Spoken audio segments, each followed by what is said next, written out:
ब्रह्मा गुरुर्विष्णु गुरुर्देवो महेश्वरः गुरुसाक्षात् परं ब्रह्म तस्मै श्री गुरवे नमः।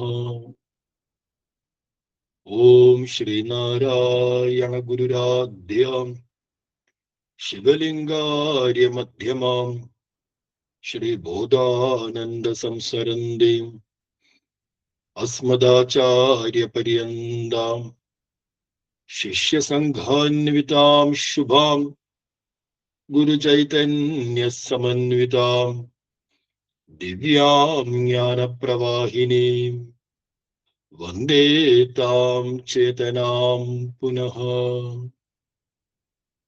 ओम श्रीनारायण परमगुरवे नमः। ओम श्री ശാരദാംബികായേ നമഃ. സ്മൈൽ സാധന ട്രസ്റ്റിന്റെ ബഹുമാനപ്പെട്ട ഭാരവാഹികൾ, ഇന്ന് ഈ പഠന ക്ലാസ്സിൽ ജോയിൻ ചെയ്തിരിക്കുന്ന ഗുരുധർമ്മ പഠിതാക്കൾ എല്ലാവർക്കും സ്വാഗതം, നമസ്കാരം. ഭഗവാൻ ശ്രീനാരായണ ഗുരുദേവ തൃപാദങ്ങളുടെ ശിഷ്യോത്തമനും മഹാകവിയുമായിരിക്കുന്ന കുമാരനാശാൻ രചിച്ച ശാരദാഷ്ടകമാണ് നമ്മൾ അധ്യയനം ചെയ്തുകൊണ്ടിരിക്കുന്നത്. ശാരദാഷ്ടകത്തിലെ 6ാമത്തെ ശ്ലോകമായിരുന്നു കഴിഞ്ഞ ക്ലാസ്സുകളിൽ ചിന്തനം ചെയ്തുകൊണ്ടിരിക്കുന്നത്. അവ്യപേക്ഷ സുഭഗ പ്രഗീയസേ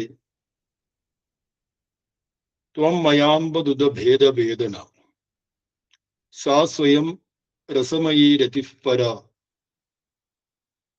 പ്രത്യേകാത്മ പരമാത്മ ഗോചര. ഈ ശ്ലോകത്തിന്റെ വിചാരത്തിൽ ഈ ശ്ലോകത്തിൽ ആശാൻ പ്രയോഗിച്ച ഓരോ ദേവിയെ കുറിച്ചുള്ള വിശേഷണത്തെ നമ്മൾ ചിന്തിച്ചു. അതില് 2 വിശേഷണങ്ങൾ കൂടി ചിന്തിക്കാനുണ്ട്. അതിലൊന്നാണ് രതി എന്ന് പറയുന്നത്. അതുപോലെ രണ്ടാമത്തേത് പ്രത്യേകാത്മ പരമാത്മ ഗോചരം. ബാക്കി വിശേഷണങ്ങൾ നമ്മൾ ചിന്തിച്ചിട്ടുണ്ട്. ഹേ അംബ രതിഹി സാത്വം മയാ പ്രഗീയസേ. അല്ലയോ അമ്മേ, രതിസ്വരൂപിണിയായ അങ്ങ് എന്നാൽ സ്തുതിക്കപ്പെടുന്നു എന്നാണ് ഈ ഒരു വാചകത്തിന്റെ അർത്ഥം. രതി എന്നുള്ള വാക്ക് നമുക്ക് എല്ലാവർക്കും പരിചയമുണ്ട്. രതി എന്ന് പറഞ്ഞാൽ രമ്യതേ അസ്യാം ഇതി രതി എന്നാണ്. ഏതൊന്നിലാണോ രമിക്കുന്നത് അതിനെ രതി എന്ന് പറയുന്നു. രതിയെ കുറിച്ച് ചിന്തിക്കുമ്പോൾ നമ്മുടെ രമണം ഏതൊരു വിഷയത്തിലാണ് ഉള്ളത് ആ വിഷയവുമായി നമുക്ക് രതി ഉണ്ടെന്ന് പറയാം. നമുക്കെപ്പോഴും സുഖാസ്പദമായിരിക്കുന്ന വസ്തുവിനോടായിരിക്കും ഇഷ്ടമുണ്ടായിരിക്കുക. ഒരു വസ്തുവിൽ നിന്ന് ശാരീരികമോ മാനസികമോ വൈചാരികമോ ആയ ഏതെങ്കിലും പ്രകാരത്തിൽ നമുക്ക് സുഖാനുഭവം ഉണ്ടാവുകയാണെങ്കിൽ നമുക്ക് ആ വസ്തുവിനോട് ക്രമേണ ഇഷ്ടം വരും, പ്രേമം വരും. മാത്രമല്ല, ഏത് കാലം വരെയാണോ ആ വസ്തുവിൽ നിന്ന് സുഖാനുഭവം ലഭിക്കുന്നത്, സുഖാനുഭവം എന്ന് പറഞ്ഞാൽ ശാരീരികമായ മാനസികമായ വൈചാരികമായ ഏതെങ്കിലും പ്രകാരത്തിൽ നമുക്ക് സുഖാനുഭൂതി ലഭിക്കുന്നത്, ആ കാലം വരെ മാത്രമേ നമുക്ക് ആ വസ്തുവിനോട് ഇഷ്ടം നിലനിൽക്കുകയുള്ളൂ. അതുകൊണ്ട് ഇന്നലെ വരെ നമുക്ക് ഇഷ്ടമുണ്ടായിരുന്ന വ്യക്തികൾ, അതുപോലെ ഇഷ്ടമുണ്ടായിരുന്ന വസ്തുക്കൾ, ഇഷ്ടമുണ്ടായിരുന്ന ബാഹ്യമായിരിക്കുന്ന സാഹചര്യങ്ങൾ, വീട് തുടങ്ങിയവ, സ്ഥലം തുടങ്ങിയവ, ഇവ നമുക്ക് സുഖാനുഭവത്തിൽ നൽകുന്നില്ലെങ്കിൽ ഇന്നലെ വരെ ഉണ്ടായിരുന്ന ഇഷ്ടം മാറി അനിഷ്ടമായിട്ട് തീരും. ആധുനിക കാലത്ത് നമ്മുടെ പുതുതലമുറയിൽ വരുന്ന ചില ഭാഷകളുണ്ട്. ബന്ധങ്ങളുടെ കാര്യത്തിൽ അച്ഛൻ, അമ്മ, സുഹൃത്ത്, ഭാര്യ, ഭർത്താവ്, കാമുകൻ, കാമുകി എന്നൊക്കെ നമ്മൾ ബന്ധങ്ങൾക്ക് ഓരോ പേര് നൽകി വിളിക്കാറുണ്ട്. എന്നാൽ പുതിയ തലമുറ ബന്ധങ്ങൾക്ക് പേര് കൊടുത്ത് വിളിക്കുന്നതിന് ശ്രദ്ധിച്ചു കഴിഞ്ഞാൽ രസകരമായ പല കാര്യങ്ങളും കാണാൻ സാധിക്കും. എക്സ് എന്ന് പറഞ്ഞിട്ടൊരു സംജ്ഞയുണ്ട്. ഈ എക്സ്, അവൾ എന്റെ ലവറാണ്, അവൻ എന്റെ ലവറാണെന്ന് പറയാം. നമുക്കിത് മനസ്സിലാക്കാൻ കഴിയും. ലവർ എന്ന് പറഞ്ഞ കാമുകൻ, കാമുകി. അവൾ എന്റെ എക്സ് ആണ്, അവൻ എന്റെ എക്സ് ആണെന്ന് പറയുമ്പോൾ വളരെ വിചിത്രമായ ഒരു സംജ്ഞയാണത്. മാത്രമല്ല, ഇന്നത്തെ കാലത്ത് ഒരു 10ാം ക്ലാസ് തൊട്ട് മേൽപോട്ട് പഠിക്കുന്ന ആൺകുട്ടികളാകട്ടെ പെൺകുട്ടികളാകട്ടെ, അവരൊക്കെ അഭിമാനപൂർവ്വം ഞങ്ങൾക്ക് എക്സ് ഉണ്ടായിരുന്നു എന്ന് പറയുന്നു. എക്സ് എന്ന് പറഞ്ഞാൽ ഇന്നലെ എന്റെ കാമുകനോ കാമുകിയോ ആയിരുന്ന വ്യക്തി. മാത്രമല്ല, എക്സ് ഇല്ലെങ്കിൽ മറ്റുള്ളവരുടെ മുമ്പിൽ അവർ പരിഹാസ കഥാപാത്രമായിട്ട് മാറും. ലവർ മാത്രം പോരാ, ഒരു ബെസ്റ്റ് വേണം, ഒരു ലവർ വേണം, ഒരു എക്സ് വേണം, ഈ മൂന്നും വേണം. അപ്പൊ നമുക്ക് എത്ര ആലോചിച്ചിട്ടും ഈ എക്സ് എന്ന് പറയുന്ന റിലേഷൻ എന്താണെന്ന് മനസ്സിലാക്കാൻ പ്രയാസമായിരിക്കും. നമ്മൾ ആരെങ്കിലും നമ്മുടെ എക്സ് ഫാദർ, എക്സ് മദർ എന്ന് പറയുന്നു. നമുക്കൊരു മദറേ ഉള്ളൂ, ഒരു ഫാദറേ ഉള്ളൂ. ഇനി നിയമപ്രകാരം വിവാഹമോചനം നടത്തിയാലും വ്യവഹാര തലത്തിൽ നമ്മൾ ഒരിക്കലും അങ്ങനെ മുൻ ഭർത്താവ്, മുൻ ഭാര്യ എന്ന് ആവർത്തിച്ച് പറയാറില്ല. ഒഫീഷ്യലായിട്ട്, ഫോർമലായിട്ട് വല്ലപ്പോഴും എന്തെങ്കിലും പറഞ്ഞാലായി. എന്നാൽ മുൻ ഭർത്താവാണ്, മുൻ ഭാര്യയാണെന്ന് ആവർത്തിച്ച് പറയുന്നൊരു രീതിയില്ല. പക്ഷെ പുതുതലമുറക്കിടയിൽ വ്യാപകമായ ഒരു ബന്ധത്തിന്റെ പേരാണ് ഈ എക്സ് എന്നുള്ളത്. അവൾ എന്റെ എക്സ് ആണ്, അവൻ എന്റെ എക്സ്. എന്തുകൊണ്ടാണ്? കാരണം ഇന്നലെ വരെ ആ വ്യക്തി എന്റെ പ്രേമത്തിന് ആസ്പദമായ കാമുകൻ അല്ലെങ്കിൽ കാമുകിയായിരുന്നു. ഏത് നിമിഷമാണോ അവനിൽ നിന്ന്, അവളിൽ നിന്ന് സുഖാനുഭവത്തെ ലഭിക്കാതിരിക്കുന്നത്, ആ സമയം അവനോടുള്ള ഇഷ്ടമില്ലാതായിട്ട് മാറി. ഇപ്പൊ രതി എന്ന് പറയുന്നതിന് അടിസ്ഥാനം എന്താണ്? നമുക്ക് സുഖത്തെ നൽകുന്നതാണ് രതിയുടെ അടിസ്ഥാനം. ആ സുഖം ഏത് പ്രകാരത്തിലായിക്കോട്ടെ, മനസ്സിനൊരു ശാന്തത കിട്ടിയാൽ അതും ഒരു സുഖമാണ്. നമ്മുടെ ചിന്തയ്ക്ക് നല്ല നല്ല വിഷയങ്ങൾ കിട്ടിക്കഴിഞ്ഞാൽ, ആ വിഷയങ്ങൾ ചിന്തിച്ചു കഴിഞ്ഞാൽ നമുക്കൊരു സുഖം കിട്ടും. അത് വൈചാരികമായ സുഖമാണ്. അങ്ങനെ ഏതെങ്കിലും പ്രകാരത്തിൽ നമുക്ക് ഒന്നിൽ നിന്ന് സുഖം കിട്ടുകയാണെങ്കിൽ നമുക്ക് അതിനോട് രതി ഉണ്ടാകും. അതാണ് രമ്യത അസ്യ. ഏതൊന്നിനാണ് രമിക്കുന്നത് അതിനെ എന്ത് പറയുന്നു? രതി എന്ന് പറയുന്നു. ഇനി ഈ ആശയം ചിന്തിച്ചുകൊണ്ട് നമ്മൾ ഇതിനു മുമ്പ് ദർശനമാല തുടങ്ങിയ വിഷയങ്ങൾ എടുക്കുന്ന വേളയിൽ ചർച്ച ചെയ്ത ഒരു കാര്യം ആവർത്തിക്കാം. ഇപ്പോ നമ്മൾ പറഞ്ഞു, ഏതൊന്നിനോടാണോ നമുക്ക് ഇഷ്ടമുള്ളത് അതിന്റെ അർത്ഥം അതിൽ നിന്ന് നമുക്ക് സുഖം ലഭിക്കുന്നു എന്നർത്ഥം. ഇനി കൂടുതൽ ഇഷ്ടം നമുക്ക് ഏതൊന്നിനോടാണോ ഉണ്ടാകുന്നത് മനസ്സിലാക്കാം, അത്രയും കൂടുതൽ സുഖം നമുക്ക് അതിൽ നിന്ന് ലഭിക്കുന്നുണ്ട്. അങ്ങനെയാണെങ്കിൽ ഈ ലോകത്ത് നമുക്ക് ഏറ്റവും കൂടുതൽ സുഖം തരുന്ന വസ്തുവിനോടായിരിക്കും നമുക്ക് ഏറ്റവും കൂടുതൽ ഇഷ്ടവും ഉണ്ടായിരിക്കും, സ്നേഹവും ഉണ്ടായിരിക്കും. സുഖമാണ് രതിയുടെ അടിസ്ഥാനം, രതിയാണ് ഇഷ്ടത്തിന്റെ അടിസ്ഥാനം. അപ്പൊ ഏറ്റവും കൂടുതൽ, ഈ ലോകത്ത് ഏറ്റവും കൂടുതൽ നമ്മെ സുഖിപ്പിക്കുന്ന വസ്തു എന്തോ, സുഖം തരുന്ന വസ്തു എന്തോ, ആ വസ്തുവിനോടായിരിക്കും നമുക്ക് ഏറ്റവും കൂടുതൽ ഇഷ്ടം എന്ന് മനസ്സിലാകും. അപ്പൊ അങ്ങനെ നോക്കിക്കഴിഞ്ഞാൽ നമുക്ക് ഏറ്റവും കൂടുതൽ ഇഷ്ടം എന്താണോ ആ വസ്തുവായിരിക്കും നമുക്ക് ഏറ്റവും കൂടുതൽ സുഖത്തെയും തരുന്നത്. ഇതൊരു പ്രക്രിയയാണ്. നമുക്ക് ഏറ്റവും സുഖത്തെ തരുന്ന വസ്തുവിനോട് കൂടുതൽ ഇഷ്ടം വരും. അങ്ങനെയാണെങ്കിൽ നമുക്ക് ഏറ്റവും ഇഷ്ടമുള്ള വസ്തുവായിരിക്കും നമുക്ക് ഏറ്റവും കൂടുതൽ സുഖം തരുന്നത്. ഈ ഒരു പ്രക്രിയയുടെ ആധാരം ചിന്തിക്കുകയാണെങ്കിൽ നമുക്ക് ഏറ്റവും ഇഷ്ടം ആരെയാണ്? നമ്മളെ തന്നെയാണ്. നമുക്ക് എല്ലാവർക്കും അറിയാം. നമ്മൾ കഴിഞ്ഞിട്ടേ ഉള്ളൂ നമുക്ക് ബാക്കി എല്ലാം. എത്ര വലിയ ബന്ധമായാലും എന്തായാലും ഏറ്റവും ആദ്യം എല്ലാവരും സ്നേഹിക്കുന്നത് അവനവന് വേണ്ടിയാണ്, അവനവനെയാണ്. അവനവന്റെ നിലനിൽപ്പും അവനവന്റെ സുരക്ഷിതത്വത്തിനും വേണ്ടിയിട്ടാണ് നമ്മൾ ബാക്കി എല്ലാവരും സ്നേഹിക്കുന്നത്. നമ്മൾ അനുദിനം നമ്മുടെ ഏറ്റവും പ്രിയപ്പെട്ട കൂട്ടുകാരനാകട്ടെ, ഏറ്റവും പ്രിയപ്പെട്ട എന്ത് ബന്ധുവായിക്കോട്ടെ, അതൊക്കെ നമ്മൾ തന്നെയാണ്. അനുദിനം നമ്മൾ സംവദിച്ചു കൊണ്ടിരിക്കുന്നത്, അനുദിനം നമ്മൾ അറിഞ്ഞുകൊണ്ടിരിക്കുന്നത് എല്ലാം നമ്മളെ തന്നെയാണ്. അപ്പൊ നമുക്ക് ഏറ്റവും ഇഷ്ടമുള്ളത് നമ്മളെ തന്നെയാണ്. അപ്പൊ നമുക്ക് ഏറ്റവും ഇഷ്ടമുള്ളത് നമ്മളായത് കാരണം മനസ്സിലാക്കാം, ഏറ്റവും കൂടുതൽ സുഖം തരുന്ന ആളും നമ്മൾ തന്നെയാണ്. സുഖം തരുന്നില്ലെങ്കിൽ ഒരിക്കലും നമ്മൾ സ്നേഹിക്കില്ല, ഉറപ്പാണ്. എന്തുകൊണ്ട് നമ്മൾ നിന്ന് സുഖാനുഭവം വരുന്നു? കാരണം നമ്മുടെ യഥാർത്ഥമായ സ്വരൂപം എന്താണ്? രതിസ്വരൂപിണിയാണ്. ജഗദംബിക എല്ലാവരുടെ ഉള്ളിൽ കുടികൊള്ളുന്നുണ്ട് എന്ന് നമുക്കറിയാം. ഗുരുദേവൻ പ്രഖ്യാപിച്ചിട്ടുണ്ട്. സൃഷ്ടിവേദം ജഗത, ഈ ജഗത്തിനെ സൃഷ്ടിച്ചിട്ട് ദേവി അനുപ്രവേശനം ചെയ്തിട്ടുണ്ടെന്ന് ബ്രഹ്മവിദ്യാ പഞ്ചയത്തിൽ ഗുരു പറഞ്ഞിട്ടുണ്ട്. എല്ലാ പദാർത്ഥങ്ങളിലും ദേവി അനുപ്രവേശനം ചെയ്തിട്ടുണ്ട്. യാ ദേവി സർവഭൂതേഷു മാതൃരൂപേണ സംസ്ഥിത, അല്ലെങ്കിൽ ശക്തി രൂപേണ സംസ്ഥിത. എല്ലാ ഭൂതങ്ങളിലും ദേവി ഏതെങ്കിലും പ്രകാരത്തിൽ കുടികൊള്ളുന്നു. അങ്ങനെ രതിസ്വരൂപിണിയായ ദേവി നമ്മുടെ ഉള്ളിൽ കുടികൊള്ളുന്നത് കൊണ്ടാണ് നമുക്ക് നമ്മളോട് ഏറ്റവും കൂടുതൽ ഇഷ്ടം. കാരണം ഈ ലോകത്ത് ദേവിയെ പോലെ സുഖാനുഭവത്തെ നൽകാൻ ബാക്കി ആർക്കും കഴിയില്ല. കാരണം എന്തുകൊണ്ടാണ്? ദേവിയുടെ സ്വരൂപം സച്ചിദാനന്ദമാണ്. സച്ചിദാനന്ദ സ്വരൂപിണിയാണ് ദേവി. ആനന്ദ സ്വരൂപിണിയാണ്, ചിന്മാത്ര സ്വരൂപിണിയാണ്. ആ ദേവി നമ്മുടെ അന്തർദേശത്ത്, ജനനി നവരത്ന മഞ്ജരി നമ്മൾ എപ്പോഴും പറയാറുള്ള ആ ശ്ലോകം, ദ്യോവാണ് അതിന്റെ മഹിമ എന്ന് പറയുന്നു. ദ്യോവ് എന്ന് പറയുമ്പോൾ നമ്മുടെ അന്തർദേശം. ദേവി എവിടെ കുടികൊള്ളുന്നു? ചിതാകാശത്തിൽ. ആ ചിതാകാശം എന്താണ്? നമ്മുടെ അന്ധകരണത്തിന്റെ ഏറ്റവും സൂക്ഷ്മമായ അവസ്ഥയാണ്. അവിടെ ആനന്ദ സ്വരൂപിണിയായിട്ട് ദേവി കുടികൊള്ളുന്നു. അതുകൊണ്ട് എന്റെ സ്വരൂപം ദേവിയുടെ സ്വരൂപത്തിൽ നിന്ന് ഭിന്നമല്ല. ഈ ഞാനായതും ഭവതി എന്ന് ഗുരു പറയുന്നു. അപ്പൊ രതിസ്വരൂപിണിയായ ദേവി തന്നെയാണ് എന്റെ സ്വരൂപം എന്നുള്ളത് കൊണ്ടാണ് നമുക്ക് ഏറ്റവും കൂടുതൽ നമ്മെ തന്നെ ഇഷ്ടപ്പെടുന്നത്, നാം നമ്മെ തന്നെ സ്നേഹിക്കുന്നത്.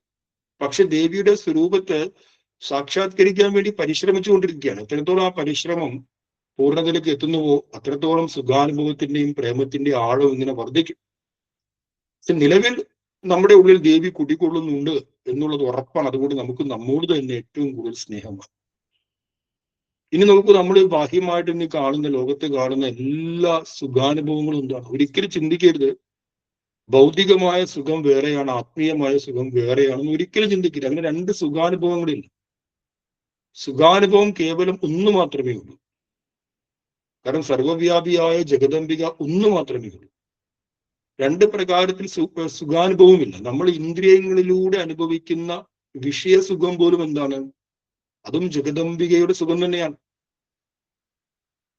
നമ്മൾ ഇടയ്ക്ക് പറയാറുള്ള ഉദാഹരണം, ഒരു കൊച്ചുകുട്ടി മിഠായി അതിന്റെ കവറ് കളയാതെ വായിലിട്ട്, കുട്ടിക്ക് വിവേകം കുറവാണ്, വായിലിട്ട് ചമയ്ക്കുന്നു. നേരത്തെ ഒരു രുചി ആ കുട്ടിയെ കിട്ടും. ആ കവർ ഇടയ്ക്ക് ഇച്ചിരി പൊട്ടി ആ മിഠായിയുടെ മധുരം അല്പാൽപ്പം നാവിലേക്ക്. അങ്ങനെ അല്പാൽപ്പം കിട്ടുന്ന മധുരം എന്താണ്? വാസ്തവത്തിൽ മിഠായിയുടെ മധുരം തന്നെയാണ്. ആ കവറ് പൂർണ്ണമായിട്ട് മാറ്റി മിഠായി കഴിക്കുകയാണെങ്കിൽ നല്ല രീതിയിലുള്ള അനുഭവം കിട്ടും. എന്നാൽ നേരത്തെ ചവയ്ക്കുമ്പോൾ ആ കവറിന്റെ ഇടയിലൂടെ കിട്ടിയ സുഖം എന്താണ്? മിഠായിയുടെ സുഖം തന്നെയാണ്. അപ്പൊ നമ്മൾ ഇന്ദ്രിയങ്ങളിലൂടെ വിഷയസുഖത്തെ അറിയുന്നതും അതും പരമാത്മ സുഖമാണ്. രതിസ്വരൂപിണിയായ ദേവി നൽകുന്ന സുഖമാണ്. പക്ഷെ ഒരു കവറുള്ളത് കാരണം അതിനെ പൂർണ്ണമായിട്ട് നമുക്ക് അനുഭവിക്കാൻ കഴിയുന്നില്ല. ആ കവർ അങ്ങ് മാറ്റിക്കഴിഞ്ഞാൽ നമുക്ക് പരിപൂർണമായിട്ടും രതിസ്വരൂപിണിയായ ദേവിയുടെ സുഖാനുഭവത്തെ അനുഭവിക്കാൻ കഴിയും. അപ്പൊ രമ്യത അസ്യാം ഇതി രതി, അങ്ങനെയുള്ള രതിസ്വരൂപിണിയായ ജഗദംബിക ദേവി അങ്ങ് എന്നാൽ സ്തുതിക്കപ്പെടുന്നു. ത്വം മയാ പ്രഗീയസി എന്ന് ആശാൻ പറയുന്നു. ഇനി അവസാനം, ഹേ അംബ പ്രത്യേകാത്മ പരമാത്മ ഗോചര സാത്വം മയാ പ്രഗീയസി എന്ന് പറയുന്നത്. അല്ലയോ അമ്മേ, പ്രത്യേകാത്മ പരമാത്മ ഗോചരയായിരിക്കുന്ന അങ്ങ് ത്വം എന്നാൽ പുകഴ്ത്തപ്പെടുന്നു എന്നർത്ഥം. പ്രത്യേകാത്മ എന്ന് പറഞ്ഞാൽ ഓരോ വ്യക്തിയുടെയും ഉള്ളിൽ കുടികൊള്ളുന്ന ജീവഭാവത്തിലുള്ള ചൈതന്യം. പരമാത്മാവ് എന്ന് പറഞ്ഞാൽ സർവവ്യാപിയായി കുടികൊള്ളുന്ന ചൈതന്യം. ഇവ പ്രത്യക്ഷത്തിൽ ഭിന്നമാണെന്ന് തോന്നുമെങ്കിലും സ്വരൂപത അവ ഒന്നാണ്. അപ്പൊ പ്രത്യേകാത്മാ പരമാത്മ ഗോചര എന്നൊരു ഒറ്റ പദമാണ്, ഒരു സമസ്ത പദമാണ് നൽകിയിരിക്കുക. എങ്ങനെയാണ് മനസ്സിലാക്കേണ്ടത്? നമ്മൾ പ്രത്യേകാത്മ ഏവ പരമാത്മ ഇതി ജ്ഞാനേന ഗോചര യാ സാ പ്രത്യേകാത്മ പരമാത്മ ഗോചര. പ്രത്യേകാത്മാവ് തന്നെയാണ് പരമാത്മാവ് എന്ന ജ്ഞാനത്താൽ അനുഭവപ്പെടുന്നവൾ, ഗോചരയായിരിക്കുന്നവൾ ആരോ അവളാണ് പ്രത്യേകാത്മ പരമാത്മ ഗോചര. ദേവിയെ കുറിച്ച് പറയുന്ന പേര് ദേവി ബ്രഹ്മ ഐക്യസ്വരൂപിണിയാണ്. ബ്രഹ്മാത്മൈക്യ സ്വരൂപിണി എന്ന് പറയുന്നു, ശിവശക്തി ഐക്യ സ്വരൂപിണി. നമ്മുടെ എല്ലാവരുടെയും ഉള്ളിൽ പ്രത്യേകാത്മ എന്ന ഭാവത്തിൽ, ജീവൻ എന്ന ഭാവത്തിൽ ദേവി കുടികൊള്ളും. ആ ജീവഭാവത്തിന്റെ സ്വരൂപത്തെ വിചാരം ചെയ്തു കഴിഞ്ഞാൽ പ്രപഞ്ചമാകെ വ്യാപിച്ചിരിക്കുന്ന പരമാത്മാവിൽ നിന്ന് ഭിന്നമല്ല എന്നറിയും. അങ്ങനെ പ്രത്യേകാത്മാവും പരമാത്മാവും ഒന്നാണെന്നുള്ള ജ്ഞാനത്താൽ മാത്രമേ ദേവി നമുക്ക് ഗോചരയായി തീരൂ. അപ്പൊ ദേവിയുടെ സ്വരൂപത്തെ അന്വേഷിച്ചാണ് ഈ ഭക്തൻ ഇങ്ങനെ നടക്കുന്നത്. ആ സ്വരൂപത്തെ അന്വേഷിച്ച് നടക്കുന്ന വേളയിൽ ദേവി പരിപൂർണമായിട്ടും ആ ഭക്തന് സാക്ഷാത്കൃതമാകുന്നത് എപ്പോഴാണ്? ഈ അവസ്ഥയാണ് പ്രത്യേകാത്മ പരമാത്മ ഗോചര എന്നുള്ള അവസ്ഥ. പ്രത്യേകാത്മ ശ്രദ്ധിക്കുക, ഞാൻ എന്ന് പറയുന്ന എന്റെ വ്യക്തിത്വം, ഓരോരുത്തരിലും അവൻ അവർ എന്ന് സ്വയം വിശ്വസിക്കുന്ന വ്യക്തിത്വം. ആ വ്യക്തിത്വം സകല ചരാചരങ്ങളിലും വ്യാപിച്ചിരിക്കുന്ന ഒരു മഹാവ്യക്തിത്വമുണ്ട്, പരമാത്മാവ് എന്നുള്ള പേര്. അതിൽ നിന്ന് ഭിന്നമല്ല സ്വരൂപത എന്ന അറിവിനാൽ മാത്രമേ ദേവി നമുക്ക് ഗോചരയാകൂ എന്ന് പറയും. അത് വളരെ ആഴത്തിലുള്ള ഒരു ചിന്തനമാണത്. ഈ പ്രത്യേകാത്മ പരമാത്മ ഗോചരയുടെ മറ്റൊരു വിശേഷണം അടുത്ത ശ്ലോകത്തില് ആശാൻ മനോഹരമായിട്ട് വേറൊരു ഭാഷയും നൽകുന്നുണ്ട്.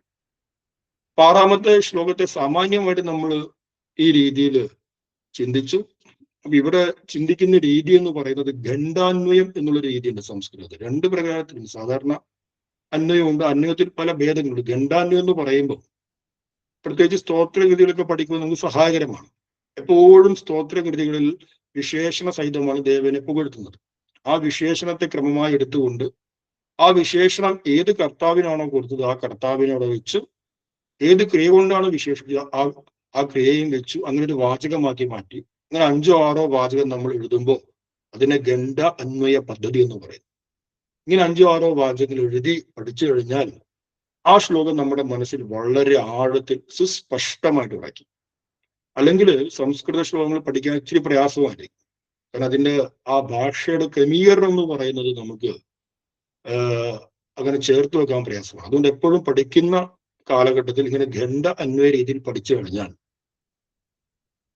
അത് വലിയ രീതിയിൽ നമുക്ക് ആ കൃതിയെ മനസ്സിലാക്കാൻ സഹായകരമായി. ഇത്രയും പറഞ്ഞുകൊണ്ട് അടുത്ത ശ്ലോകത്തിലേക്ക് അടുക്കുകയാണ്. ശ്ലോകം 7.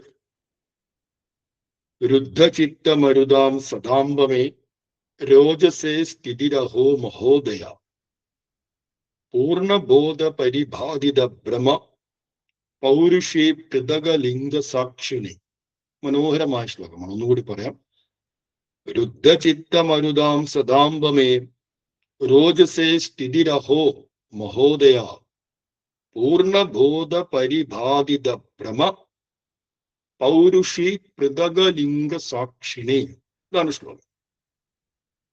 അപ്പോ എല്ലായ്പ്പോഴും നമ്മൾ ചെയ്യുന്ന ഖണ്ഡ അന്വയ പദ്ധതിയെ ആശ്രയിച്ചുകൊണ്ട് ഈ ശ്ലോകത്തിന്റെ അർത്ഥചിന്തനത്തിലേക്ക് കടക്കുകയാണെങ്കിൽ നമ്മൾ ആദ്യം കണ്ടെത്തേണ്ട വാക്ക് ഇതിലെ ക്രിയാപദമാണ്. ഇതിലെ ക്രിയാപദം 2ാമത്തെ വരിയിൽ ആദ്യം തന്നെയുണ്ട്. രോജസേ എന്ന് കാണാം. രോജസേ എന്ന് പറഞ്ഞു കഴിഞ്ഞാൽ പ്രസന്റ് ടെൻസിൽ ഉപയോഗിച്ച മധ്യമ പുരുഷ ഏകവചനമാണ് രോജസേ എന്ന് പറയുന്നത്. അപ്പൊ രോജസേ എന്നുള്ള വാക്കിന്റെ അർത്ഥം പ്രിയപ്പെട്ടത് എന്നാണ്. പ്രിയപ്പെട്ടതാകുന്നു. അറ്റ് ദ ടൈം പ്രസന്റ് ടെൻസിലാണ്. ഇപ്പൊ രോജസേ ഉണ്ടായത് രുചി എന്ന് പറയുന്ന ഒരു ധാതുവിൽ നിന്നാണ്. ഇപ്പൊ രുചിന് 2 അർത്ഥമുണ്ട്. ദീപ്തി, അഭിപ്രീതി. ദീപ്തി എന്ന് പറഞ്ഞാൽ പ്രകാശിക്കുക, നന്നായിട്ട് പ്രകാശിക്കുക. അഭിപ്രീതി എന്ന് പറയുമ്പോൾ പ്രിയകരമായി തീരുക. ഇപ്പൊ രുചിയിൽ നിന്നുണ്ടായ വാക്കാണ്.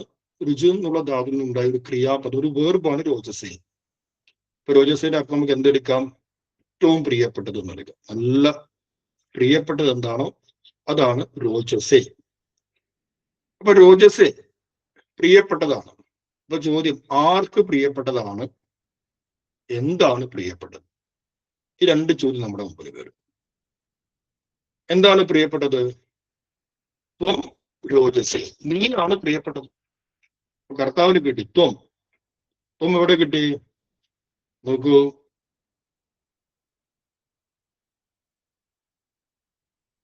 ത്വം എവിടെയും കിട്ടിയിട്ടില്ല. കാരണം രോജസേ എന്ന് പറയുന്ന ക്രിയാപദം അത് മധ്യമ പുരുഷനാണ് പ്രയോഗിച്ചത്. മധ്യമ പുരുഷന് പ്രയോഗിച്ച എല്ലാ ക്രിയാപദത്തിന്റെയും കർത്താവ് അത് ത്വം തന്നെയായിരിക്കും. ത്വം എന്ന് പറഞ്ഞാൽ നീ എന്നർത്ഥം. ഇപ്പൊ നമ്മൾ നോക്കൂ, അസി. അസി എന്ന് പറഞ്ഞാൽ അതൊരു ക്രിയാപദമാണ്, മധ്യമ പുരുഷന് പ്രയോഗിച്ചാണ്. അപ്പൊ അതിന്റെ കർത്താവ് എപ്പോഴും ത്വം ആയിരിക്കും. തത് ത്വം അസി, തത്വം അസി എന്ന് പറയുന്നു. അതേപോലെ രോജസേ എന്നുള്ള ക്രിയാപദത്തിൽ നിന്ന് തന്നെ അതിന്റെ കർത്താവ് ത്വം ആയിട്ട് നമുക്ക് മാനിക്കാം. അപ്പോ ത്വം രോജസേ, നീ പ്രിയപ്പെട്ടതാണ്, നീ ഏറ്റവും പ്രിയപ്പെട്ടതാണെന്ന് പറയും. നീ ആർക്കാണ് പ്രിയപ്പെട്ടത്? അടുത്ത ചോദ്യം. അപ്പൊ കർത്താവിന് കിട്ടി നീ എന്നാണ് കർത്താവ്. മനസ്സിലാക്കുക, നീ എന്നുള്ള സ്ഥാനത്ത് ജഗദംബികയാണ്, ശാരദാംബികയാണ്. നമ്മൾ കഴിഞ്ഞ ക്ലാസ്സിലും പറഞ്ഞു, നീ എന്ന് പറയുമ്പോൾ, നമ്മൾ മലയാളത്തിൽ നീ എന്ന് പറയുമ്പോൾ ആ രീതിയിൽ ബഹുമാനം കുറഞ്ഞ നീയായിട്ട് ത്വമ്മിനെടുക്കേണ്ട, മറിച്ച് അങ്ങ്, താങ്കൾ, ഭവതി എന്നൊക്കെ അർത്ഥമാക്കാവുന്ന രീതിയിലാണ് ത്വം എന്ന് പറയുന്നത്. ത്വം എന്നതിന്റെ യഥാർത്ഥ വാക്യാർത്ഥം നീ എന്നാണ്. രോജസ് എന്നുള്ള ക്രിയാപദം വന്നതുകൊണ്ട് അതിന് കർത്താവ് ത്വമാണ്. ആ നീ ആരാണ്? അത് ജഗദംബിക, ശാരദാംബികയാണ്. അങ്ങ്, ഭവതി എന്നൊക്കെ അർത്ഥം മനസ്സിലാക്കാം. ത്വം. അപ്പൊ ത്വം രോജസ്, അങ്ങ് ഏറ്റവും പ്രിയപ്പെട്ടതാണ് എന്നർത്ഥം കിട്ടി. രോജസ് എന്ന് പറഞ്ഞാൽ പ്രിയപ്പെട്ടത്, ത്വം എന്ന് പറഞ്ഞാൽ ശാരദാംബ. വീണ്ടും ചോദ്യം, ആരാണ് പ്രിയപ്പെട്ടത്? ആർക്കാണ് പ്രിയപ്പെട്ടത്? ആരാണ് പ്രിയപ്പെട്ടത് എന്നതിന്റെ ഉത്തരം കിട്ടി. ത്വം ആണ്, നീയാണ് ഏറ്റവും പ്രിയപ്പെട്ടത്. ആർക്കാണ് പ്രിയപ്പെട്ടത്? ഇപ്പൊ നോക്കൂ, അതിൽ വരുന്നുണ്ട് ഒന്നാമത്തെ വരിയിൽ ഏറ്റവും അവസാനത്തെ വാക്ക് മേ എന്നുള്ള വാക്ക് കാണാം. രുദ്ധചിത്ത മരുതാം സദാംബ മേ. മേ എന്ന് പറഞ്ഞാൽ എനിക്കായിക്കൊണ്ട് എന്നർത്ഥം. അഹം എന്ന് പറഞ്ഞാൽ ഞാൻ എന്നർത്ഥം. ആ അഹത്തിന്റെ നാലാമത്തെ വിഭക്തിയാണ് മേ. മഹ്യം എന്നും പറയും, മേ എന്നും പറയും. രണ്ടും ഒരേ അർത്ഥമാണ്. ചതുർത്ഥി വിഭക്തി എന്ന് പറയും. നീ എനിക്ക് പ്രിയപ്പെട്ടത് എന്നർത്ഥം കിട്ടി. ഈ എനിക്കായി എന്നുള്ള ചതുർത്ഥി വിഭക്തി പ്രയോഗിക്കാൻ കാരണം വ്യാകരണത്തിലൊരു നിയമമുണ്ട്, ഒരു സൂത്രം. 4000 സൂത്രങ്ങളിൽ ഒരു സൂത്രമാണ് രുച്യാർത്ഥാനാം പ്രിയമാണ് എന്നുള്ള സൂത്രം. പാണിനീയ വ്യാകരണത്തിലെ ഒരു സൂത്രമാണ് രുച്യാർത്ഥാനാം പ്രിയമാണ്. അതിനർത്ഥം ആർക്കാണോ ഇഷ്ടം അനുഭവപ്പെടുന്നത്, ഒന്നിനെ ഇഷ്ടപ്പെടുന്നു എന്ന് പറയുന്നു, ആ ഇഷ്ടം ആർക്കാണോ അനുഭവപ്പെടുന്നത്, ആ അനുഭവപ്പെടുന്ന വ്യക്തിയെ എപ്പോഴും സമ്പ്രദാന കാരകത്തിൽ, അതായത് ചതുർത്ഥി വിഭക്തിയിൽ മാത്രമേ പ്രയോഗിക്കാൻ പാടൂ എന്നൊരു നിയമമുണ്ട്. എപ്പോൾ രുചി എന്ന് പറയുന്ന ധാതുവിനാൽ ബന്ധപ്പെട്ട പദങ്ങൾ വരുന്ന സമയത്ത്, രുചി എന്ന് പറയുന്ന ധാതുവിനാൽ ബന്ധപ്പെട്ട ക്രിയാപദങ്ങൾ വരുമ്പോൾ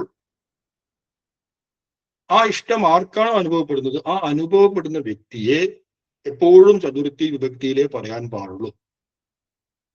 അതുകൊണ്ടാണ് ആശാൻ ഇവിടെ മേ എന്നുള്ള ചതുർത്ഥി വിഭക്തി പ്രയോഗിച്ചിരിക്കുന്നത്. മേ എന്ന് പറഞ്ഞാൽ കൃത്യമായ മലയാളത്തിൽ എനിക്കായിക്കൊണ്ട്, ആയിക്കൊണ്ട് ചതുർത്ഥി എന്നാണ് അർത്ഥം.